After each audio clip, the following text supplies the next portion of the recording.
I'd have to say, got another mixed bag kind of an episode. In terms of results, strength of schedule, and I'm going to say for one player in particular, I'm going to have to say is his future with the Calgary Flames almost done. You know what I mean? As it's time for another episode of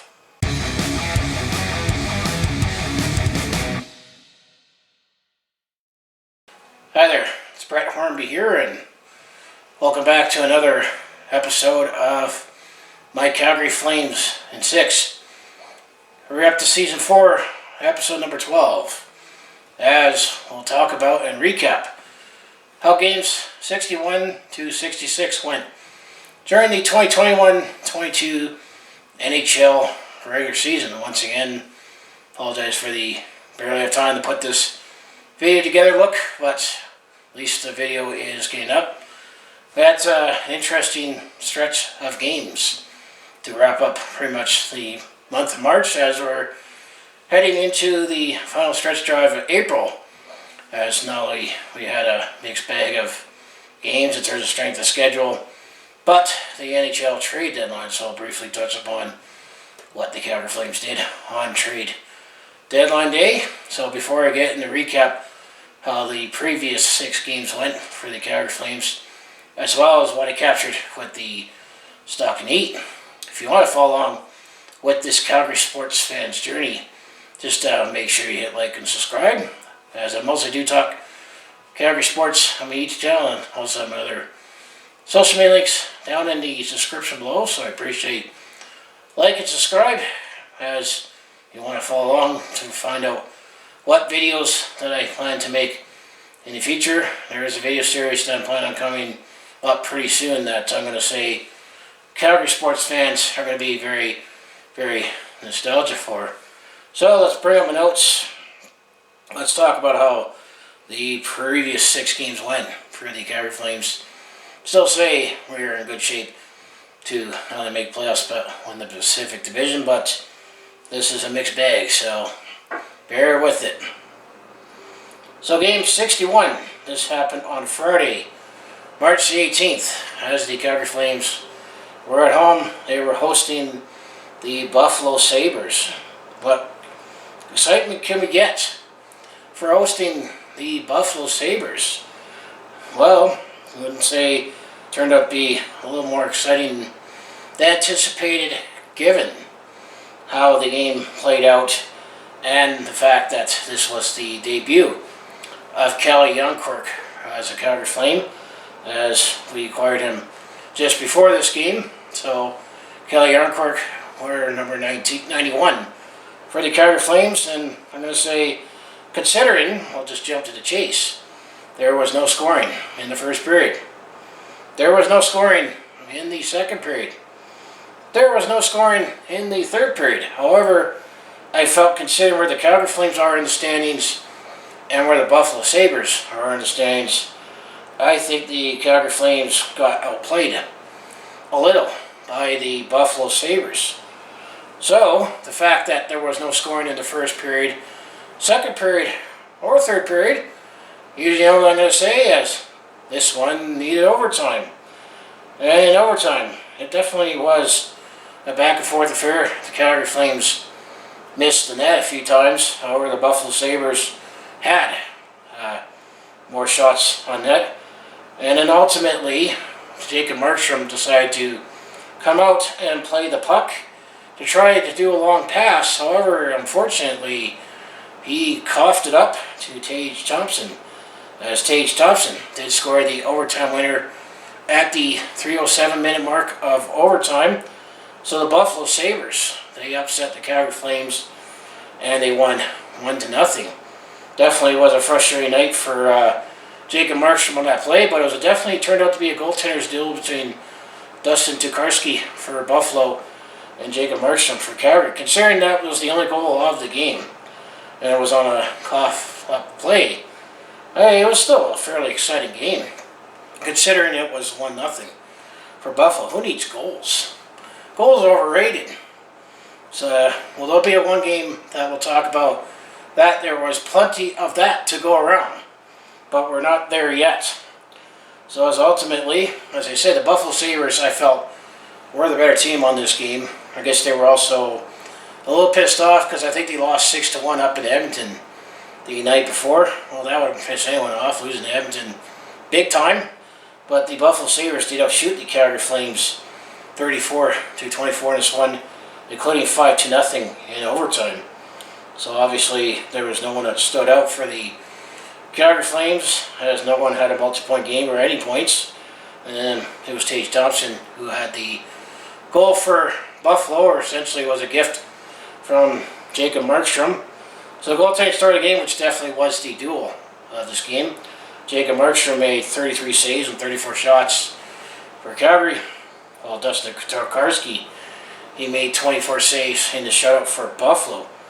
So that was game 61, as the things didn't start off as well, as the Calgary Flames lost a tough one in overtime to the Buffalo Sabres. Game 62, this happened the next night on Saturday, March the 19th, as the Calgary Flames went on the road to take on the Vancouver Canucks. This was at Hockey Night in Canada, 8 p.m. puck drop at the Rogers Arena, so Calgary didn't have too much time to stew in that loss to the Buffalo Sabres. I wasn't able to watch this game because I was at the Rough House, but I'm going to say after that Buffalo game, I'm going to say, no pun intended, did it light a fire underneath the Calgary Flames, as they had a much better start in this one. And actually, Calgary did score the first goal of the game, as it was defenseman Noah Hanifin who got his 6th goal of the season. This happened at the 4:45-minute mark of the first period, so Calgary had a 1-0 lead early in this one, and it became apparent that the Calgary Flames were going to be putting in a much better effort in this game after Buffalo's game. And then Calgary made it 2-0 as Matthew Tkachuk scored his 29th goal of the season. This happened at the 7:46-minute mark, so 3 minutes later. So Calgary now took a 2-0 lead. And then Rasmus Andersson, another defenseman, scored for the Calgary Flames, got his 3rd goal of the season. This was at the 13:51-minute mark. So Calgary took a 3-0 lead. And that's how things stood after the first period, as Calgary had a dominant first period by having a 3-0 lead and outshooting the Vancouver Canucks 16-4 in the first period, considering the Calgary Flames only had 24 against the Buffalo Sabres in one game and some overtime. There actually was no penalties in the first period. This was actually a very tame Calgary-Vancouver game, considering heated rivalry, considering, let's say, these two teams have had a couple fights in the past, but they wouldn't get that in this game. So going into the second period, Calgary up 3-0. Calgary added to that lead, as it was Johnny Gaudreau. Or no, the second period I should say. Third period is when I'm looking too far ahead, but in the second period there was only one goal. It was Elias Lindholm, who did score his 31st of the season at 4:29 to make it 4-0 for Calgary, and that's how things stood. After the second period, Calgary up 4-0. Now, going into the third period, it was Johnny Gaudreau, who did score on the power play, his 28th of the season, on the power play at 6:28. So Calgary now took a 5-0 lead at that point. However, the Vancouver Canucks, they were able to chip away at the deficit. However, it was Matthew Highmore who did score his 4th of the season for the Vancouver Canucks at 7:37 of the third period to make it 5-1.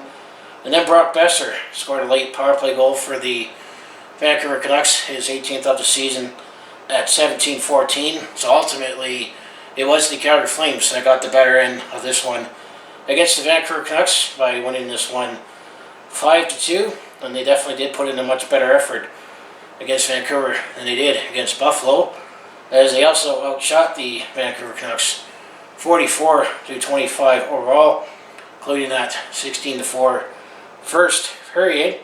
So leading the way for the Calgary Flames, well, you had Matthew Tkachuk, who had 1 goal and 2 assists for 3 points, and then Rasmus Andersson had a goal and assist for 2 points. Those are the two players that had the multi-point game for the Calgary Flames. No one had a multi-point game for the Vancouver Canucks. So when it comes to the goaltending story of the game, Jacob Markstrom, he was in net again, as he made 23 saves and 25 shots for Calgary. Well, for Vancouver, it was ultimately Thatcher Demko. He did start in net for the Vancouver Canucks. He was chased after the fourth goal as he made 25 saves and 29 shots. And then it was Yaroslav Halak who played the rest of the way. He made 14 saves on 15 shots. So Calgary was able to bounce back after a tough one against the Buffalo Sabres. So that was game 62. So before getting into the next game, it was on Monday, March 21st, I did my first ever live stream, so thanks to those who either came out. I did a live stream about the NHL Trade Deadline. It happened to be on my main channel because I guess my shorts channel wasn't set up yet, but I think that will change my plan. That I'll do live streams, sports related, here on my main channel, and non-sports I'll put that on my shorts channel when I want to do some more live streams in the future. But we're not talking about live streams, we'll talk about the NHL Trade Deadline. I did feel that it was a little dull. I mean, the biggest trades of the day was Marc-Andre Fleury, I would say, going to the Minnesota Wild. But what the Calgary Flames did was the day before the NHL Trade Deadline, the Flames did put forward Brad Richardson on waivers, and he did actually get claimed by the Vancouver Canucks. But in terms of trades, there were small deals. I mean, Calgary made the big trades with Tyler Toffoli and Calle Jarnkrok, and then apparently we're in until the end with the Buffalo Sabres for Jack Eichel. But the two small deals that the Calgary Flames made was the acquired forward Ryan Carpenter from the Chicago Blackhawks for a 5th round pick in 2024. He's just basically a plugger and a 4th line player. I guess that kind of would take over Brad Richardson's spot, and I'm going to say Ryan Carpenter definitely filled in for one player that has been the storyline lately in Calgary. And then the second trade that the Calgary Flames made was, remember when we acquired Michael McNevin from the Montreal Canadiens? I guess he didn't have much long to stay in Stockton. As originally in the live stream, they said that we traded him back to Montreal. But it showed up later that we traded him actually to the Ottawa Senators for future consideration. So those are the two trades I made. It was only a YouTube short worthy, so I did make a short on the trades and the waiver wire. But that's all I have for the trade deadline. So that part is done. So let's get back into the game recaps. So game 63, after the trade deadline, the Calgary Flames were playing the San Jose Sharks at home on Tuesday, March 22nd. That's a 7 p.m. puck drop at the Scotiabank Saddledome. And I'm going to say, considering where the San Jose Sharks are in the standings, that old saying about having their number definitely applies here. However, things did look good early for the Calgary Flames. First period, it was Johnny Gaudreau who did score on the power play at 4:17 the first period, his 29th of the season. So Calgary had an early 1-0 lead, and then just over 4 minutes later, at the 8:16 minute mark, it was Dylan Dubé. I'm sure you've heard that joke. Dylan Dubé scored his 8th goal of the season at the 18:16 minute mark, so it was 2-0 for Calgary about halfway through the first period. However, San Jose was able to bite their way back in this one, no pun intended, is Marc-Andre Vlasic. He got his 2nd goal of the season. That's who we traded away for Mika Kiprusoff, by the way, that 2nd round pick in 2005. So San Jose did not necessarily get a rock, and I did make a video talk about the Mika Kiprusoff trade retrospect, but he did score at the 14:54 minute mark to make it 2-1 for Calgary, and that's actually how things stood after the first period, as Calgary was up 2-1. Now, going into the second period, Calgary was able to add to their lead, as it was Michael Backlund who got his 10th goal of the season at the 4:08 minute mark of the second period, 10th of the season, to make it 3-1 for Calgary. Then you could say maybe possibly the turning point of the game happened, as Brent Burns, he got caught on a penalty shot slash at the 14:59-minute mark of the second period on a breakaway on Johnny Gaudreau. So Johnny Gaudreau was awarded a penalty shot. However, he did not score on that. And then a couple minutes later, it was Timo Meier who scored for the San Jose Sharks his 27th goal of the season at the 17:30-minute mark. So San Jose made it 3-2 for Calgary at that point, and that's actually how things stood after the second period, as it was 3-2 for Calgary. Going to the third period.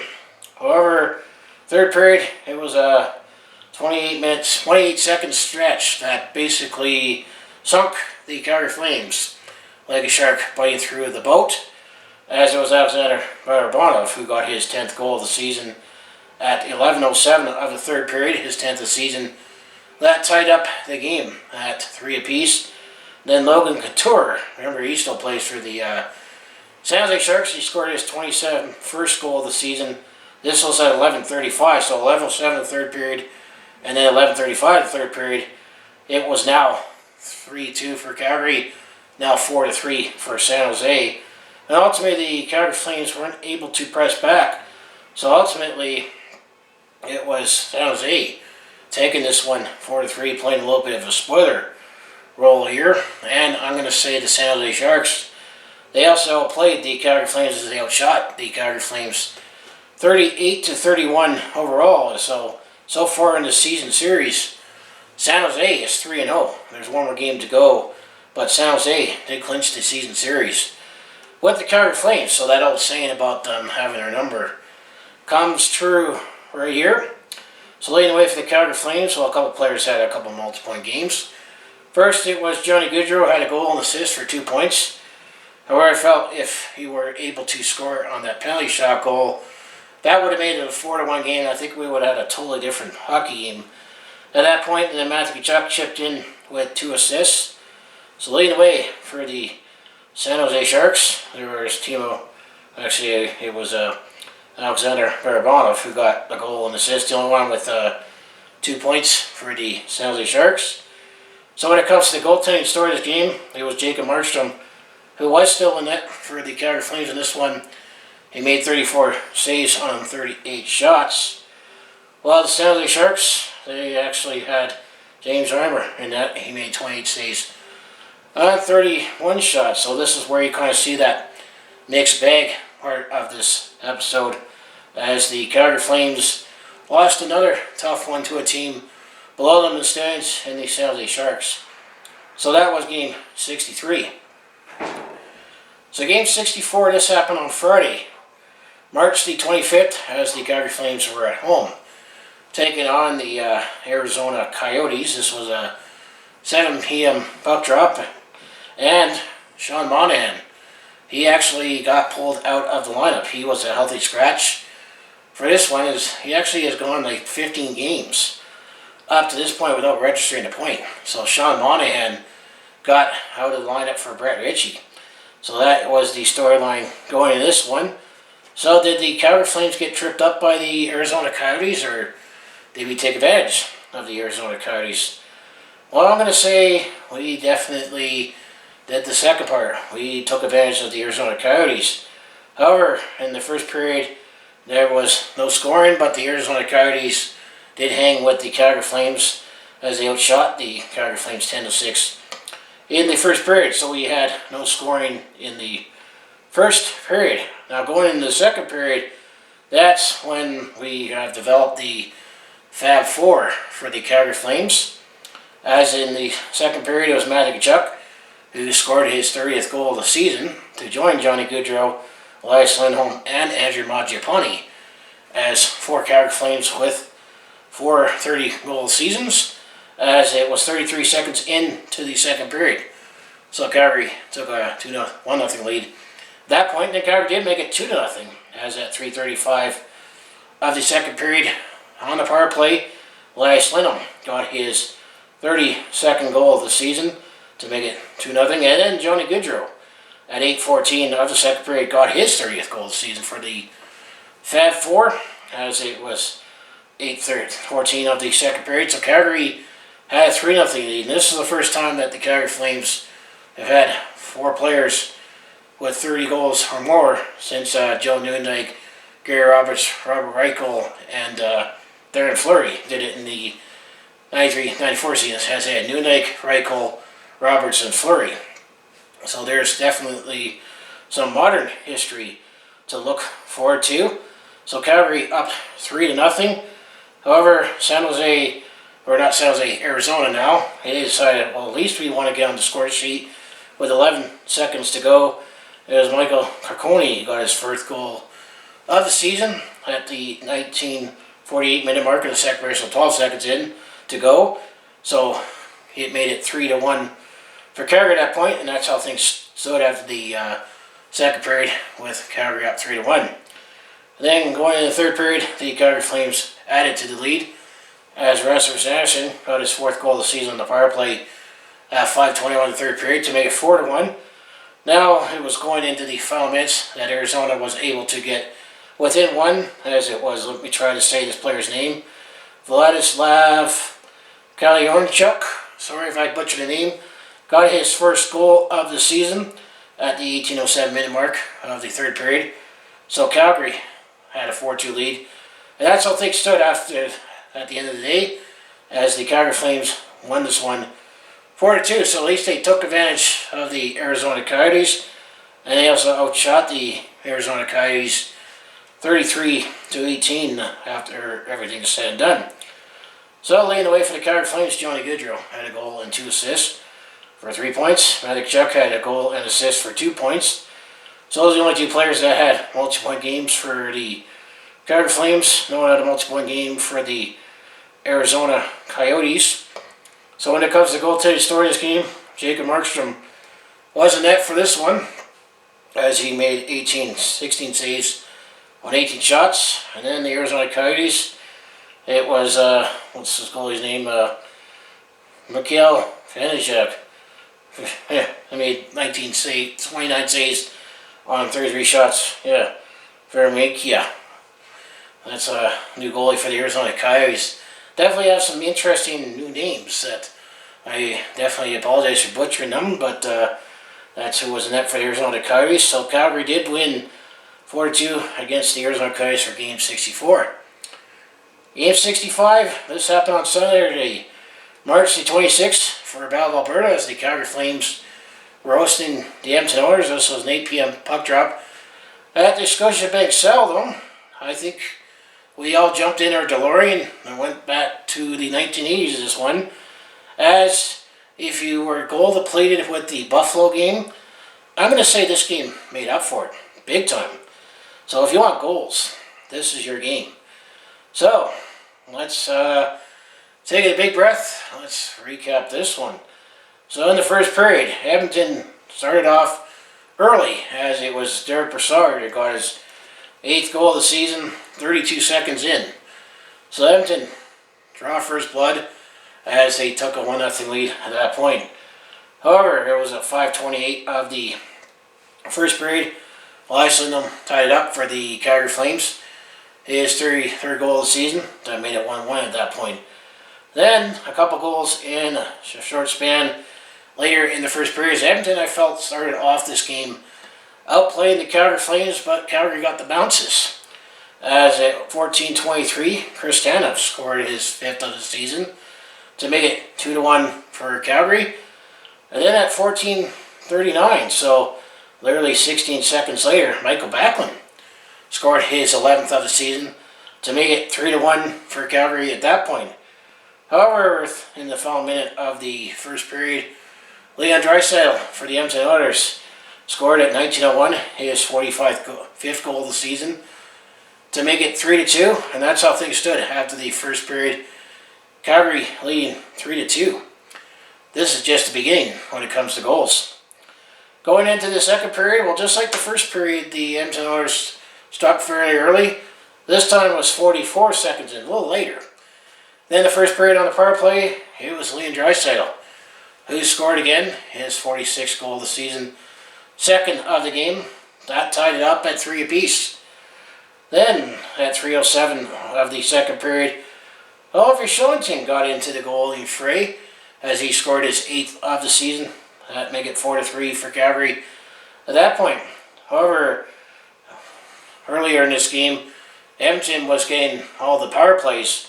Well, I think this was on a delay game penalty. Edmonton tied up the game at 4 apiece.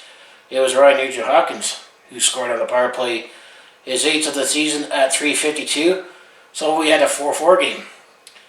Then, later in the second period, at 5:06, Matthew Tkachuk scored his first of 2 in this game, his 31st of the season, to make it 5-4 for Calgary at 5:06, and I think that chased out Mika Koskinen at that point, because I think Calgary only had like 10 shots on net and 5 goals. So Calgary was definitely batting .500 in this one when it comes to shooting. Then Matthew Tkachuk scored another goal, his 32nd of the season at 7:39 of the second period, now with Mike Smith in net.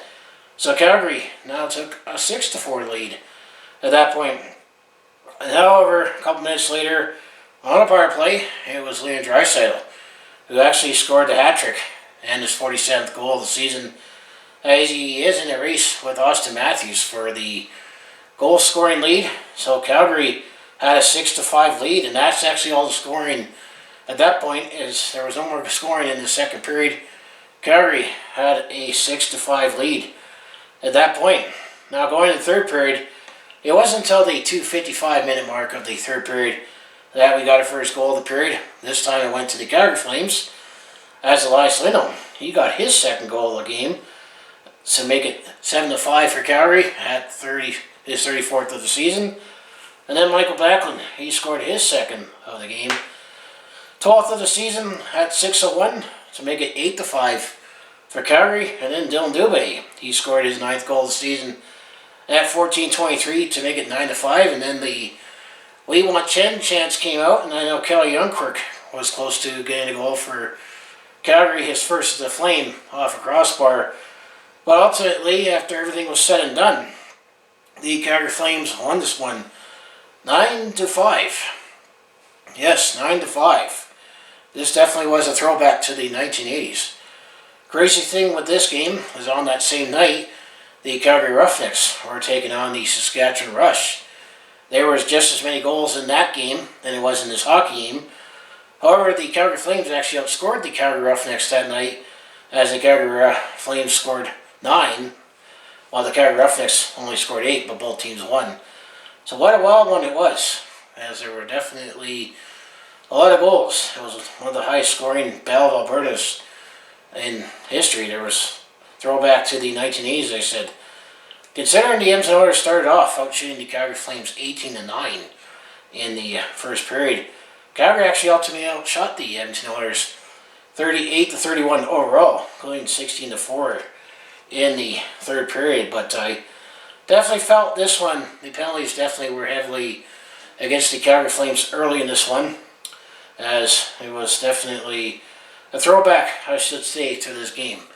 So please, and actually Calgary and Edmonton split the season series with the home team winning all the games. I'm begging for a playoff series. This game for sure, it brings back that we need that playoff series between Calgary and Edmonton.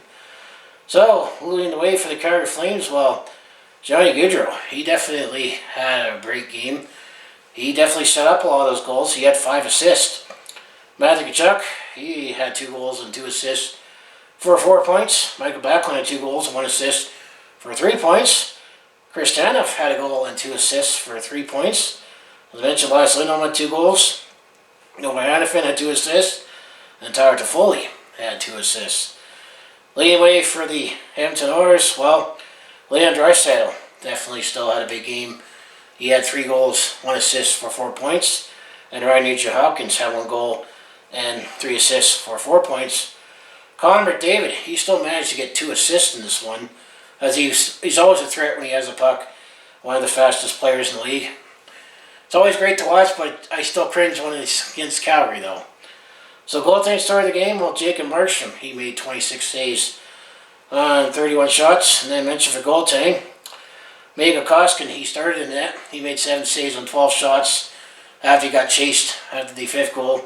And then Mike Smith made 22 saves on 26 shots after, when He took over for Mikko Koskinen. And also to mention this one, Sean Monahan also did not play in this one as he was scratched for Ryan Carpenter, as Ryan Carpenter made his Calgary Flame debut in the Battle of Alberta, in one of the wildest Battle of Albertas we've had in recent memory. So that was Game 65. Let's just take a little breath after that one. So the last game in this episode, before we move on to other business, is Game 66, as the Calgary Flames are at home, taking on the Colorado Avalanche.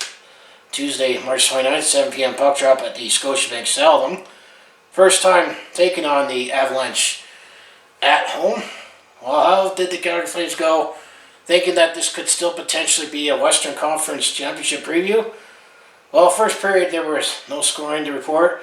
I'm going to say the Calgary Flames were able to hang with the Colorado Avalanche in this one. However, we still thinking we might still have some work to do, even though the fact that the Calgary Flames had a little bit of a break because Nathan MacKinnon did not play in this one as he was injured. Second period, actually the Calgary Flames did score first on a power play as it was Tyler Toffoli. He got his 18th of the season overall. 8th as a Calgary Flame. He's definitely cooled off after his impressive debut with the Calgary Flames. So Calgary had a 1-0 lead at that point. However, just over 4 minutes later, it was Valeri Nichushkin who got his 18th goal of the season at 13:46 to make it 1-1. So that's actually how things stood after the second period, 1-1. Then going into the third period, it was Valeri Nichushkin who scored again for the Colorado Avalanche on the power play. This was at the 10:52 minute mark. So Colorado took a 2-1 lead at that point. And actually, ultimately, that's how this one ended, as the Calgary Flames lost a tough one to the Colorado Avalanche. I felt we still could play with them and could still be an exciting best-of-7 series if we happen to play them in the playoffs in the third round. But still tough to take, as the Calgary Flames lost 2-1, but they did outshoot the Colorado Avalanche 45-30 overall.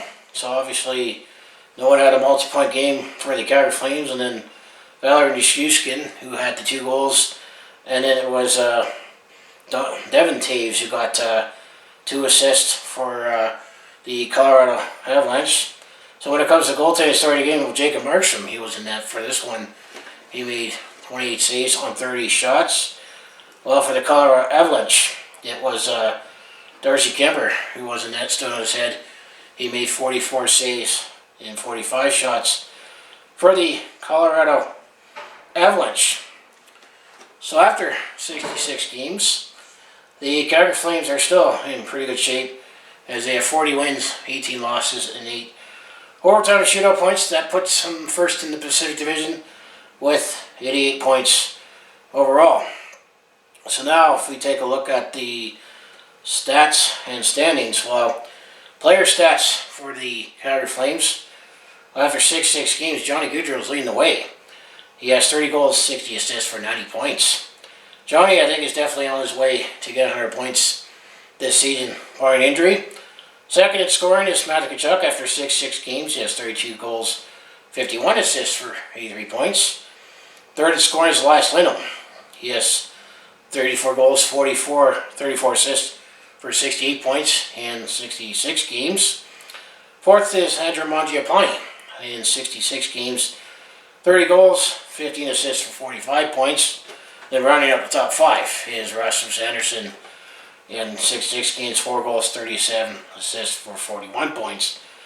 And that's where things do tail off a little. And then when it comes to the goaltending story, Jacob Markstrom, he's played in 52 games. He has 31, 13, 0 and 7, or 31, 13 and 7 for 216 goals against average and 925 save percentage, with 9 shutouts. So he's still 1 short of tying Kipper's record for most shutouts in the season. While Dan Vladar, he's played in 16 games. He is 9-5-1 with a 284 goals against average, 904 save percentage, and 2 shutouts. So I'm going to still say pretty good for the Calgary Flames when it comes to our goaltending. So if we take a look at the let's take a look at the league stats, shall we?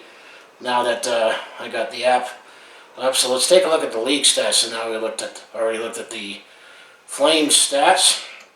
So the point leader right now is Connor McDavid for Edmonton. He has 100 points. Second is teammate Leon Draisaitl with 97. Third is Jonathan Huberdeau of Florida. He has 93 points. Fourth in the league is actually Johnny Gaudreau with 90 points. And then Austin Matthews is fifth in scoring with 85 points out with Matthew Tkachuk, sixth with 83. So Calgary has two players in the top 10 in points right now. So now when it comes to the leading goal scorer, right now you got a tie with Leon Draisaitl with Edmonton and Austin Matthews with Toronto with 49. So they would share the trophy if that ended. Third in scoring is Chris Kreider for the New York Rangers. He has 46. Fourth in scoring is Alexander Ovechkin with 42. Rounding up the top five is Kyle Connor with 41. So that is your goals leader, assist leader. Jonathan Huberdeau for Florida leads the way with 70 for Florida. Second is Connor McDavid with 63, also tied is Yoan Josi for Nashville, 63. Fourth in assist is Anteri Panarin with 62 of the Rangers, and fifth is Johnny Gaudreau with the Calgary Flames. So that is definitely good news right there. Now when it comes to plus minus, actually three of the top five are Calgary Flames. Elias Lindholm and Johnny Gaudreau each are tied with plus 49. Devin Taves for Colorado is third at plus 45. Matthew Tkachuk is actually fourth in the league with plus 42. And then Cale Makar for Colorado and Aaron Ekblad for Florida. Toronto top five with 38. So that is the plus minus if there's anything you're still interested in that. So that is the team stats. If we take a look at team stats when it comes to power play percentage, the Calgary Flames are tied with 8th of the Boston Bruins at 23.8%. Actually, the Toronto Maple Leafs now have the best power play at 29.3%. Penalty kill, I think the Calgary Flames took a little bit of a hit in that. Actually, they're still 5th in the league with the penalty kill at 83.7%. Carolina leading the way with 88.3%. So that is the quick stats. So now, if we take a look at the standings, shall we? So starting off in the Pacific Division, the Western Conference, Calgary leads the way with 88 points in 66 games. Los Angeles is second. They have 82 points, 69 games. Then Edmonton is third. They have 81 points in 68 games. Now in the Central Division, Colorado has 100 points in 67 games. Minnesota Wild, they have 86 points in 65 games. St. Louis Blues, they have 83 points in 66 games. And then when it comes, that's the top three. And then the first wild card, which would be who the Calgary Flames would draw, right now would be the Nashville Predators. They have 82 points in 67 games. And then the second wild card is the Vegas Golden Knights. They have 78 points, 69 games. However, teams looking outside in, well, the Dallas Stars, they have 77 points, but they have 65 games played. So 1 point out and 4 games in hand for the Dallas Stars. Winnipeg Jets, they're 2 points out with 76 points in 68 games. And then the Vancouver Canucks, they have 73 points, 69 games. I think that's where we're going to draw the line. But the Vancouver Canucks, the Winnipeg Jets, and the Vegas Golden Knights, they have more games played. I still think, yes, it would be funny if the Vegas Golden Knights missed the playoffs, but the Dallas Stars, I think, are still in good shape to get into the playoff picture. Now, when it comes to the Eastern Conference, I think we pretty much know for the last couple months who are the 8 teams that are going to play in the playoffs. It's just a matter of where. So starting in the Atlantic Division, Florida Panthers are first. They have 96 points in 66 games. And then the Tampa Bay Lightning are second. They have 90 points in 66 games. And then the Toronto Maple Leafs are third. They have 89 points, 66 games for the Atlantic. Metropolitan, the top three, you got the Carolina Hurricanes. They have 96 points, 67 games. Then you got the New York Rangers. They have 93 points in 68 games. And then you got the Pittsburgh Penguins. They got 90 points in 68 games. First wild card is the Boston Bruins. They have 87 points in 66 games. Second wild card is the Washington Capitals. They have 84 points in 68 games. Next team, the first team outside, well, it's the Columbus Blue Jackets. They have 69 points, 67 games. No one's going to catch Washington at this stage. So, potential playoff matchup right now. Out west, you would have Colorado hosting Vegas, and Calgary hosting Nashville. And then for the 2-3 in the Pacific, you would have Los Angeles hosting Edmonton, and then the 2-3 in the Central, you would have Minnesota hosting St. Louis. So in the Eastern Conference, you would have, right now it would be Florida with the points percentage. They would be hosting the Washington Capitals, and then the Carolina Hurricanes would be hosting the Boston Bruins, and then the 2-3 Atlantic, Tampa Bay would be hosting Toronto, and then the Metropolitan, the 2-3, you have the Rangers hosting Pittsburgh. So that's how the playoff picture looks right now, as of this recording, when it comes to the Calgary Flames and where they stand, and as well as the NHL. So, now we talked about the Calgary Flames, so let's shift gears and talk about the Stockton Heat with Stockton Heat Quick Hits. So let's bring that up.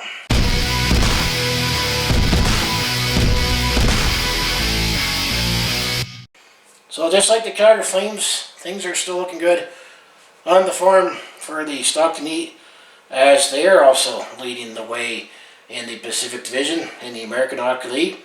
So recapping Stockton Heat games, Game 51. This was on Friday, March 18th, as the Stockton Heat were on the road taking on the Colorado Eagles at the Budweiser Event Center, 7-5 puck drop. This is the Colorado Avalanche's farm team.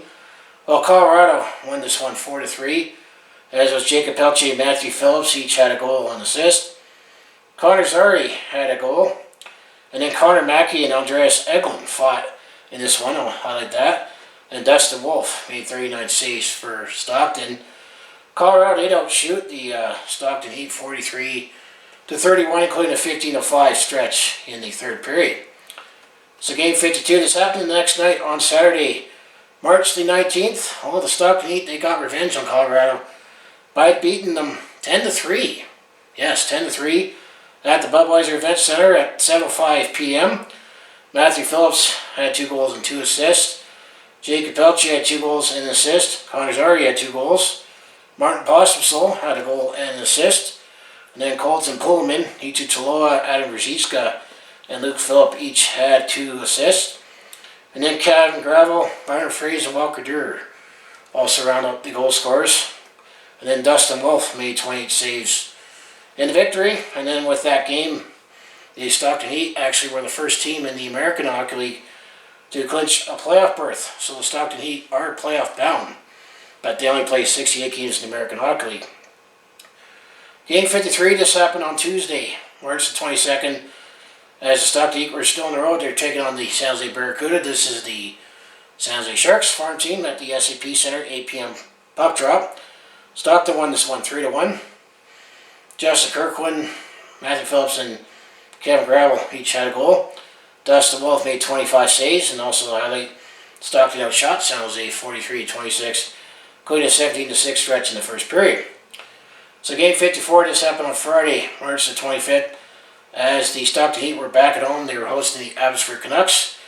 Abbotsford Canucks are the Vancouver Canucks farm team, as Stockton won this one 3-1 at the Stockton Arena, 7 p.m. puck drop. Luke Phillip had a goal and assist. Justin Kirkland and Jacob Pelche each had a goal. Dustin Wolf made 26 saves.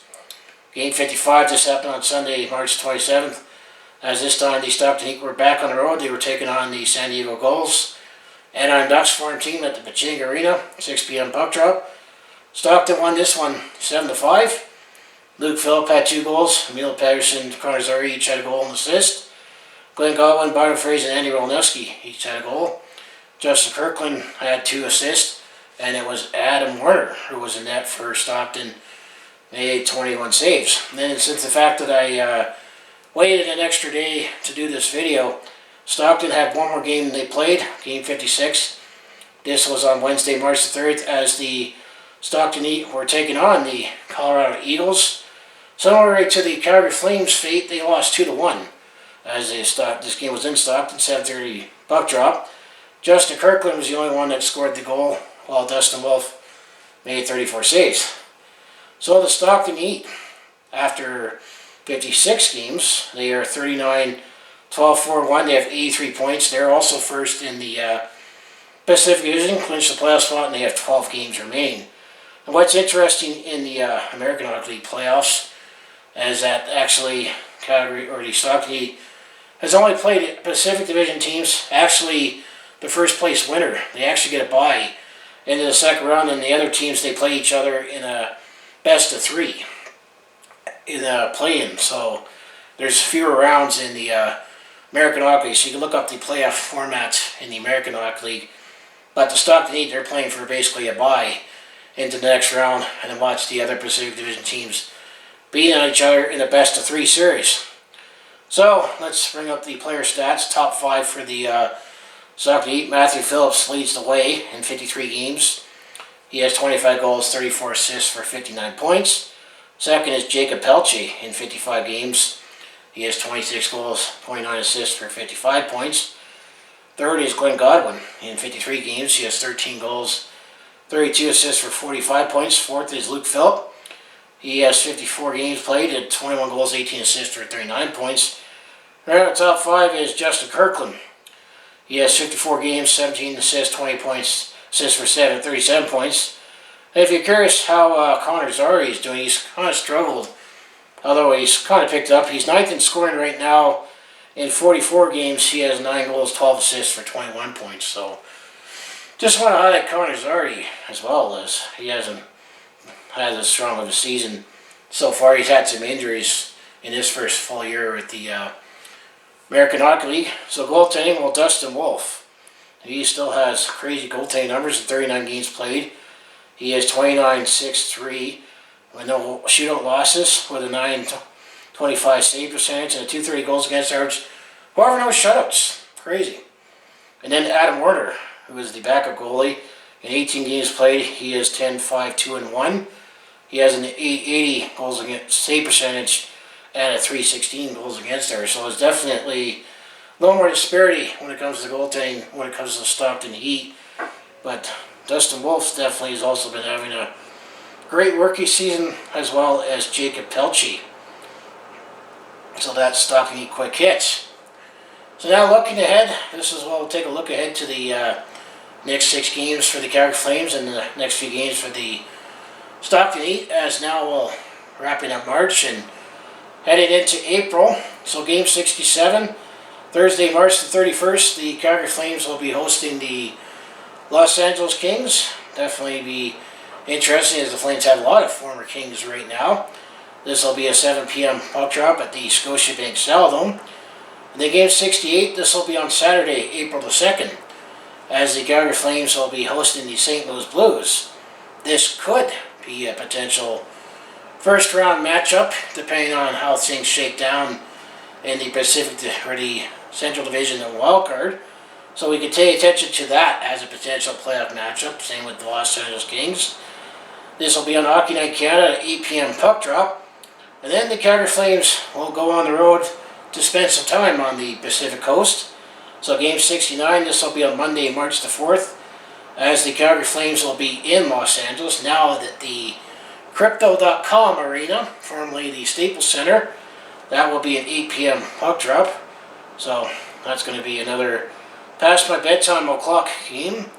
And then on game 70, this will be on Wednesday, April the 6th, as the Calgary Flames will be hosting, or be going to Anaheim, taking on the Anaheim Ducks. That'll be an 8 p.m. puck drop past my bedtime o'clock at the Honda Center. And then game 71, this will be on Thursday, April the 7th, as the Calgary Flames will be in San Jose at the SCP Center. That'll be an 8:30 puck drop, another past my bedtime o'clock. And then game 72, this will be on Saturday, April the 9th, as the Calgary Flames will still be on the Pacific Coast as they'll be at the Seattle Kraken. They'll be at the Climate Pledge Arena, 5 p.m. puck drop, so a little better hockey start time for that one for the Calgary Flames. So the Calgary Flames definitely have spent a lot of time at the Dome in March, but they're going to be spending a lot more time on the road wearing their beautiful white jerseys more than their beautiful red jerseys. Now when it comes to the Stockton Heat, if things goes to plan, there'll be 3 games they'll play when I do the quick hits. So game 57, this will be on Saturday, April the 2nd, as the Stockton Heat will be taking on the San Jose Barracuda at the Stockton Arena, 7 p.m. puck drop. And then game 58, this will be on the next day on Saturday, April 3rd, or Sunday, April 3rd, as the Stockton Heat will actually be going to San Jose. This will be at the SAP Center for a 4 p.m. puck drop. So that's the San Jose Sharks farm team. And then game 59 on Friday, April 8th, the Stockton Heat will be hosting the Ontario Reign, and the Ontario Reign are the Los Angeles Kings farm team. That'll be an 8 p.m. puck drop at the Stockton Arena. So I'm going to say yes, it was definitely a mixed bag of results for the Calgary Flames, and just with strength of schedule and results. Definitely thinking that potentially this could be the end of the line for Sean Monahan after this season, as he just got himself back into the lineup for the Colorado game after sitting out a couple games, but I think injuries has caught up with him. But I think the Calgary Flames, they just need to stay healthy, keep riding the course, and focus on clinching the Pacific Division, and then worry about who we draw for the first wild card, which I'm going to say it could be the Nashville Predators, could be the St. Louis Blues, Minnesota Wild, or maybe the Los Angeles Kings or the Edmonton Oilers could slip down there, or maybe the Dallas Stars or the Vegas Golden Knights. There's still a lot of possibilities on who the Calgary Flames could play in the first round. So, as I say, if you like and subscribe, you'll keep these game recaps, and then whenever we make the playoffs, I'm pretty sure we will, there'll be a first round series preview and recap, and go as long as until we win the Stanley Cup. May or their dream for season 4 of my Calgary Flames game recaps. So anyway, as I like to say, if you want to follow along with this Calgary sports fans' journey, home of the Flames, saving the Roughnecks and Stampeders, I mostly do talk Calgary sports on my channel, recap games and stories. But I also do a variety of non-sports content when I've had time, which lately hasn't been too much of lately, with personal vlogs, attempt to comedy, and those little 2 short experiences.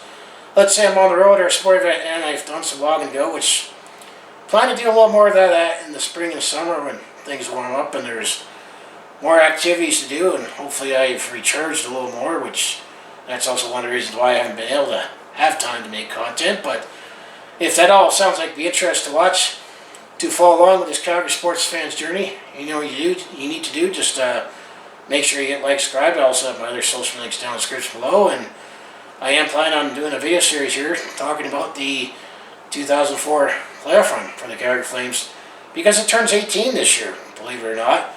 And then I do have my second channel in Brett Hornby Shorts, where I exclusively put my short form content on there, YouTube Shorts. So I appreciate like, subscribe both here on my main channel as well as my second channel. So I'm going to say go Flames go. Thanks for watching, and I'll see you in the next video, and hopefully you're getting closer to clinching that playoff spot and start making that dream for winning the Stanley Cup come alive, right? I can dream. There's no harm in that. So thank you.